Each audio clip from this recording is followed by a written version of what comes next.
Hi, I'm Liana. This is a short personal reflection video of my nutrition education session. I use the Gibbs Reflection Framework to guide the direction of this video, which comprises of 6 stages of which I will go through now. Stage 1 is a description of what happened. There are 3 main things that occurred throughout the process of this task. Firstly, I developed a nutrition education session on calcium. Secondly, I practiced presenting the calcium education session to my peers. And finally, I implemented my calcium education session with my community group. Stage 2 is about my thoughts and feelings. During the developmental process, I was somewhat nervous about how I was going to actually present the information and carry out the activities that I had come up with. This was mostly because it was the first time that I'd be providing education to a group of people that I didn't know. In the practice presentation, I felt as if I was rushing through all of the content in order to stick to the time frame. This created uncertainty in my mind as to whether I was carrying out my session to the best of my ability. During the actual education session, I was much more relaxed than I expected, as I think some of my earlier nerves had dissipated through the practice process.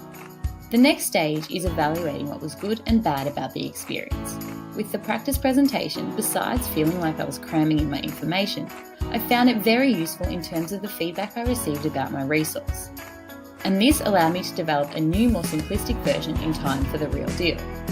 As for the actual education session, I really enjoyed it and loved that most participants asked questions and got involved. It took place at the same setting as the focus group, which was a comfortable environment for all. However, the cafe was quite loud, which was distracting for some participants and also meant I felt like I was competing with the surrounding noise. The next stage is analysis.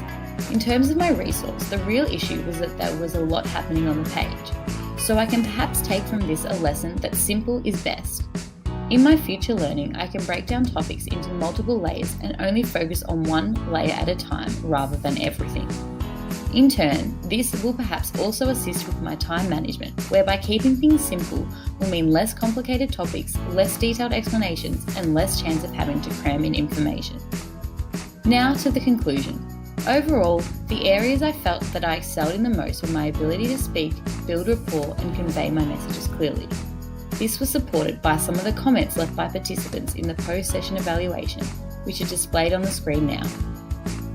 As for my action plan, in future, I would ensure that I choose a quiet setting to minimise distractions to the session. Additionally, I could utilise my strength of communication by creating more of an informative conversation rather than a structured lesson. I hope this video has given you some insight into the development and implementation of my calcium education session. Thank you for watching.